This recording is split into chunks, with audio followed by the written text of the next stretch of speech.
Sure. Thank you. Thank you for this time, Gwen. So here in the Philippines, I'm considered a climate reality leader, a Filipina climate reality leader of Al Gore's The Climate Reality Project.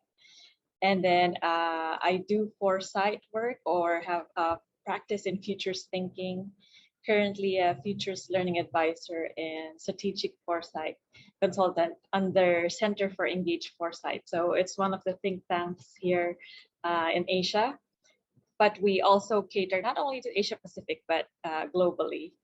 And along with my being a climate reality leader, I put up this kind of like a lone wolf and just a social media personality called Peachie Keen and Green, where I share practical ways to green oneself and share to Filipinos, either in our dialect or in English, news, like green news, tidbits, so I could be able to laymanize what climate crisis is for different types of Filipinos. And that's where I also do my opinion writing, sometimes in newspapers or dailies, and citizen science stuff, conservation works, especially serving as a resource speaker for different groups and sectors here in the Philippines. And I do sustainability consultancy on the side with, it could be either a government agency or an organization or even a school, university. And on the side, I also do like a talent stuff, and sometimes on my, my night mode, I also serve as an intuitive counsel and a researcher and into the world of the supernatural and paranormal. So currently just doing, taking up cases with Jimmy Licauco and under the group called Spirit Questors Inc. Yeah. Yeah, I love that part you add at the end, because I just imagine these completely different personas coming out during the day and at night. So I'll come back to that one later. But yeah, where to start? I'd like to just ask you a little bit more about the context you're in, the Philippines, and what are the biggest, threats right now in terms of climate change, and yeah, and how is what you're doing working towards that? So here in the Philippines, we're considered, before it was top one, most vulnerable countries to climate impact. And I think we moved down to top 3, but nonetheless, it's still we're looking at climate risks and impacts for the next decades or so. And alongside that is still in our inability to address it. And you can see it blatantly in how our government treats the issue.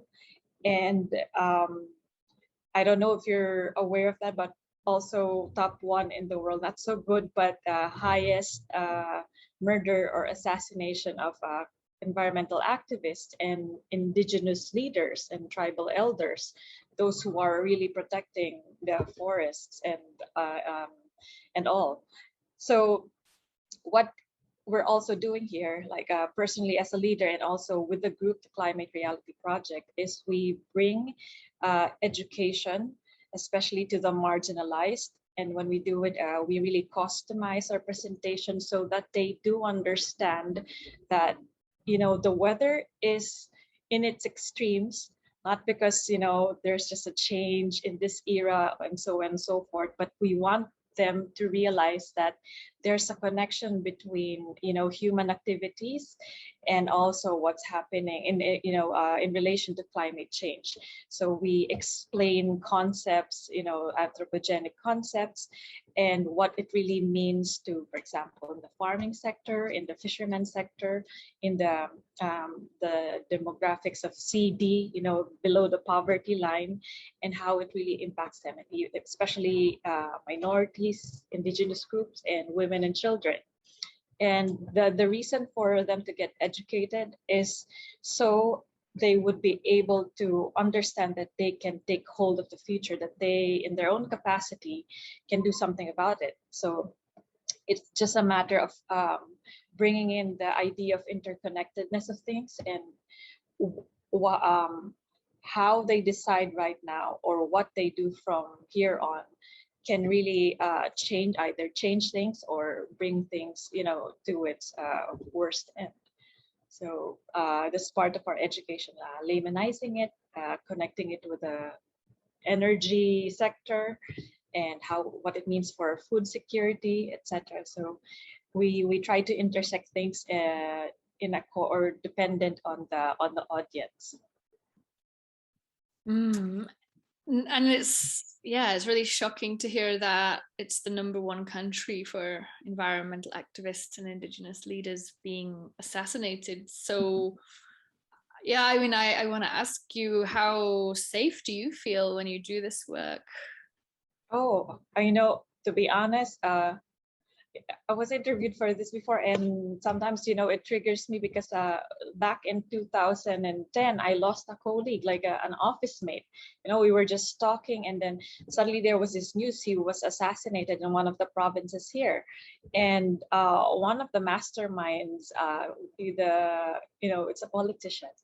So things like that, it kind of desensitizes you sometimes in the work, like you feel you're not supported by the government or you feel hopeless about it. But at the end of the day, sometimes when I try to get over it, I say, okay, there's no way to go but forward. And I think it makes it more relevant or needed, for the movement to still stay alive and to still keep pushing people to work towards justice, and really pushing them to care for the environment because of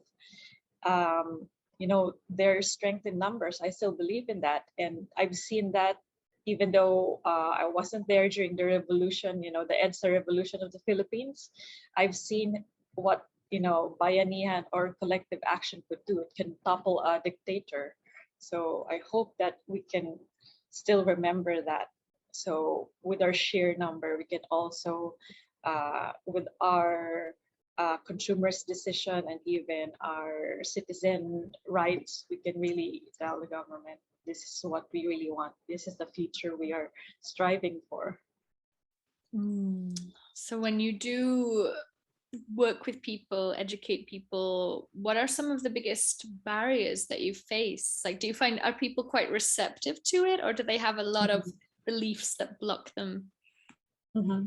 Oh, there could be beliefs that block them. Sometimes that's intergenerational. So with I would say the baby boomer age or generation, or the older, they'd be like, I feel that they've resigned everything to fate or destiny.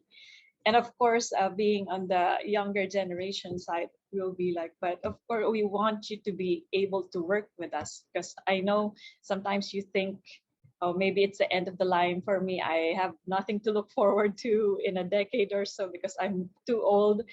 But if you make them realize, how that they have a family, they have a kin that would still be living, and that kind of touches on their empathetic side, then they realize, okay, I don't think it should be just about me. So sometimes there'll be blockages like that, or for example, in the vein of veganism and being a country who really loves their meat, and it should be present in every dinner plate and every celebration, because it's it's a status symbol as well.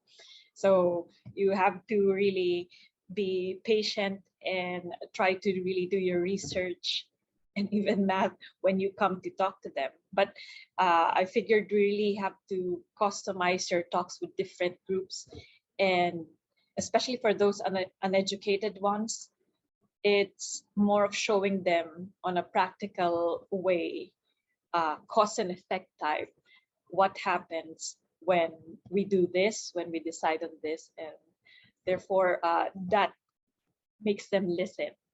And it also helps to really speak in their vernacular, so they won't feel like they're sometimes there's a thinking that, oh, everything's so highfalutin, we're not educated, we're not going to get that. So you have to break that, sometimes that wall that they initially have, so you can connect with them well. And sometimes they feel like it's easy for you to talk about this. You're coming from a point of privilege and you don't understand how it is in our side. But we would always try to highlight that we're all in this together, and we'd like to work well with the government so the government can support these communities so they would be able to really live sustainable lives. They could set that up for themselves as well. Yeah, it's very hard, I think, to be that person coming in and saying you need to have less meat, right? Because it's deeply ingrained in so many cultures, I think. That's true. And they feel judged sometimes, like, oh, why are you throwing, like we had this thing, why are you throwing your trash in the mangroves? So these are people living in they're coastal communities. And but when they shared, it's important really to see their perspective, let them share what's happening. So the thing was, the local government unit there wasn't really putting their attention to these communities because they're so far flung. They're like hamlets in the coastal areas, and no garbage truck can really traverse their path. So they end up, okay, it's either we burn this or we throw them in the ocean. So it's important to understand why are they having these problems. I'm pretty much sure they don't like it as well, and they do share that. But what can we do? It's either it stays with us here, beside our houses, or we just bury it, burn it, or just chuck it to the waters. Yeah. So you talked about working with the government, right? So yeah, what's the is there an official stance of the Philippines government on what they think are the most important changes to make? Mm-hmm. No, that's challenging. At one point, we signed in the Paris Agreement. They, in all fairness, they really tried to their education campaign emphasize the need to tackle or address climate change. Just sometimes I see different sides to it, and I think one point, maybe I would say I'm not so much in agreement with, is the clamor for climate justice, because sometimes they would be saying, oh, but it's climate justice. We're not really one of the top contributors in terms of emissions, although in plastic trash we are, in plastic emission. And, it was those Western first world countries that really did us in, starting from the industrial period. So therefore they should be, paying up, or really giving us money to cope with the damages or consequences. And I understand that, but I mean, I'm pretty much sure probably in this world that we're in right now, you can't force governments to say, hey, can you pay millions and millions of dollars or pesos for our current typhoon? And especially with a pandemic going on, and at the same time, it kind of removes the agency that we should, push harder in terms of revising our policies and looking at our environmental reforms. It's because they have this fallback idea that, no, we're still fighting for climate justice, but I think it should be a simultaneous thing if they want to pursue it. But at the same time, I'm thinking that we should also be proactive and really, why not be the pioneer in Asia to really change things. And we work or operate, as a developing country, we still operate on a business as usual way or process. And that is also one of the hindrances for us to move forward, is because we still honor economics over environment. So and it's hard to change the government's mind, and especially the politicians, because they're at, okay, they're too stuck with the concept of welfareism.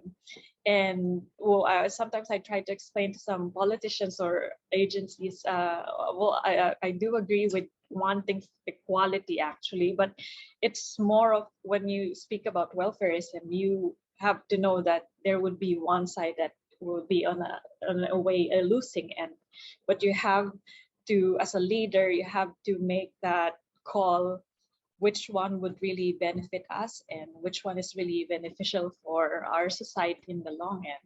Because we were still stuck with short tourism, instead of being foresighted and looking at what it means really to be sustainable and resilient. So So you also work as a futurist, right? I was yes. reading in your long list of many, many things that you do. Can you tell me a little bit more about what that means? Because it sounds like you are bringing the long-term vision that a lot of people lack. Yes, sure. So here in the Philippines, we educate people, or we try to democratize future. So aside from a consulting and think tank firm, we try to partner with learning institutions or educational universities and such, so we can in a way embed futures in their we could be curricula if we're really successful with it. But at the same time, we were able to partner with the Department of Education and College of Higher Learning, and it's more of trying to hone. Biologically and by evolutionary means, we are human beings. We have the capacity to think long term and really prepare. Actually, the baseline is the fact that you can prepare, or you're looking forward to tomorrow, means you have that skill already. That's a faculty, being able to look forward. But what we're trying to hone and teach is really looking far in the future and working up the imagination. So they, according to World Economic Forum, they said that imagination and creativity would really be the skill set of this century. So that's also what we're saying in foresight.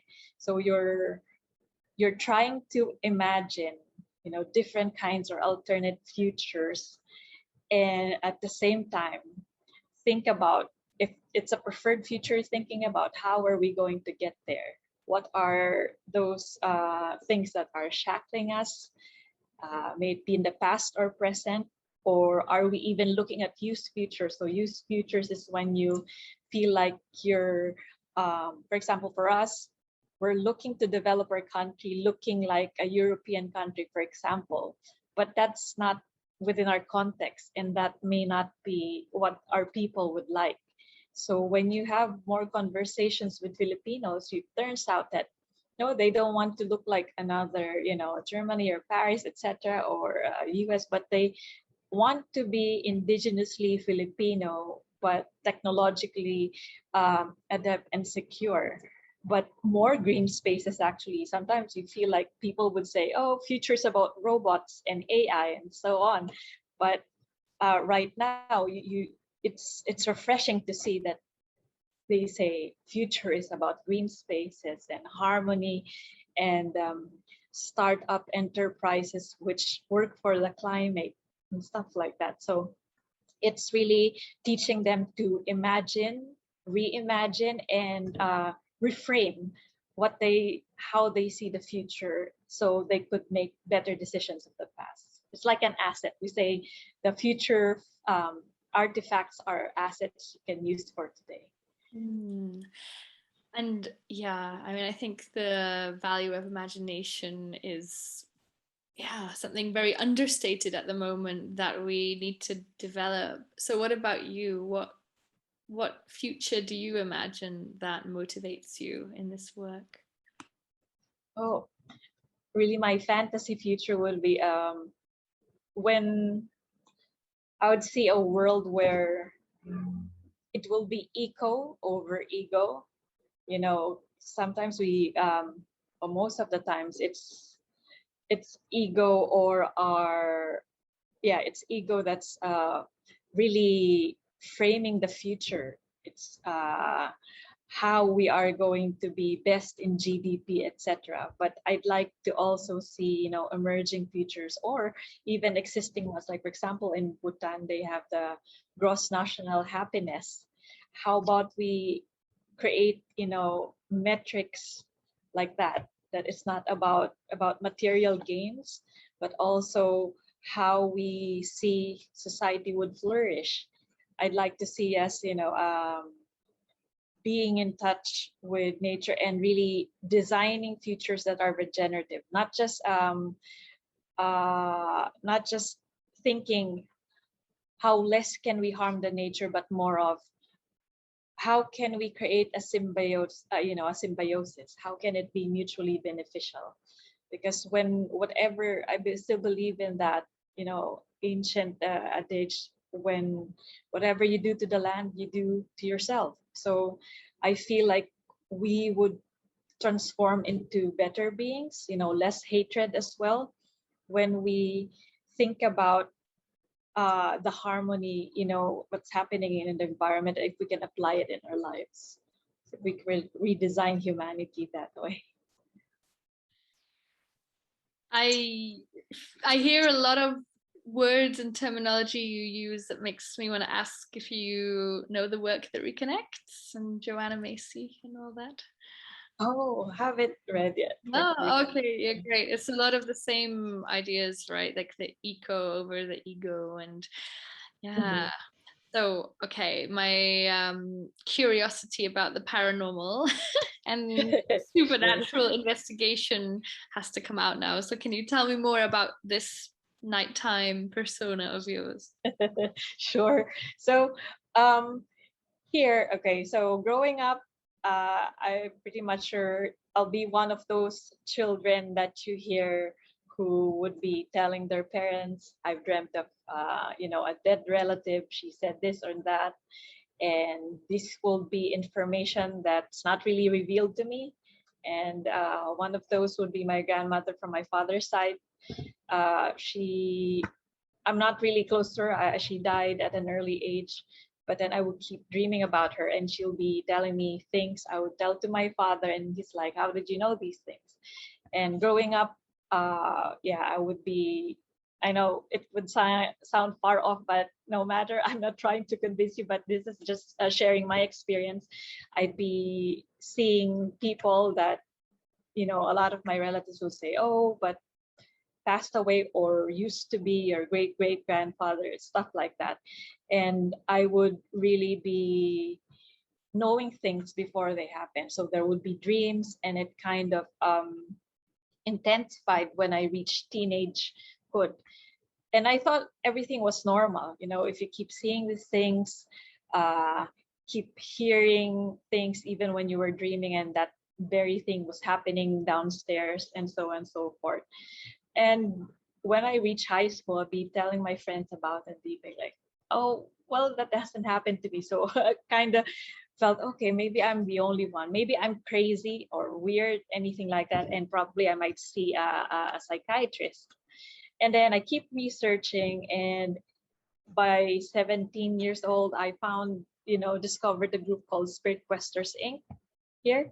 So it's a non-profit organization that not only delves into spirituality but takes on cases. So if you research, this Conde massacre, Ozone Disco, and Metro Manila Film Fest during Imelda Marcos's time, those dictators. So those were one of the celebrity or high-profile cases the group has taken on. So they don't charge people, coming to them with very specific problems. So it ranges. And with this, I joined the group. So by an early age, I had to also take my tests. So people might think, oh, just because you're open or your six senses are open, you can come into the group. But they also have tests. And we believe in three tenets. One is mutual coexistence. respect for free will, and unconditional love. So those are the three tenets you abide by with every case that you take. So our cases would range from, murder cases or missing people, or sometimes just a regular clearing space or poltergeist, negative energy, or even just spirits and elementals, which we subscribe to, who are communicating to those inhabitants about what they want. It's like we act as negotiators. That's why we espouse a mutual coexistent thing. And then so that's what we've been doing every Saturday when we're free. We take on cases. Till now, the group has taken on thousands of cases here. So it's just confidential. We just release sometimes to national TV or newspapers the things we allow with the permission of the agents. We call them agents because they don't pay. And so it also goes to our library where our founder Tony Perez would write about it. And I also work some of Jimmy Licauco's cases. If you research him, he's written a lot of books and also featured by one of Oprah's authors. So he wrote about the psychic surgery that happened early in the 90s here in the Philippines, and that also interested our past president Marcos. And he would write different things about indigenous rituals and practices, and even sacred spaces and places here in the Philippines that foreigners or researchers will even frequent just to study the paranormal history of that place. So that's just a little bit of background there on that side. Yeah. Wow. Well, it sounds really cool. So how do all these things connect for you? Is there kind of one thing that brings everything together, do you think? Oh, definitely. I think if I have the word for it, it's empathy. Because I also grew up, they say, according to Dr. Judith Orloff, there's a thing called empath, like not the empathy like how you mirror emotions, but empath that feel with you, not just feel for you. So when people would walk in a room and I'm not, shielded, and they have, let's say, a tummy ache, I can also feel that. So that's how empaths operate. And then when I try to merge it also with the concept of empathy, I feel this ties everything in. And with my work as a spiritualist, we also abide by the practices of our shamans here. In the Filipino, our shamans would be called babaylans. So they're the counterpart of different indigenous tribes, shamans or witch doctors or elders. And one thing that ties them all together is their respect for nature and everything they believe has life. It may be a stone, a tree, even with the wind, they could communicate. And even up until now, most of our indigenous tribes, before they decide on what would happen with a tribe or community, they would still hold a ritual wherein they consult the spirit, the nature spirit. And that's also them practicing empathy and them teaching us that whatever you do, so that's why when our boats, we call them bangkas, they are not drilled with nails, because they believe if you drill the wood with nails, you hurt it. So that's also empathy for them. But at the same time, they also ask permission from the tree before they cut it. Stuff like that. Just a little bit of history in our indigenous tribes.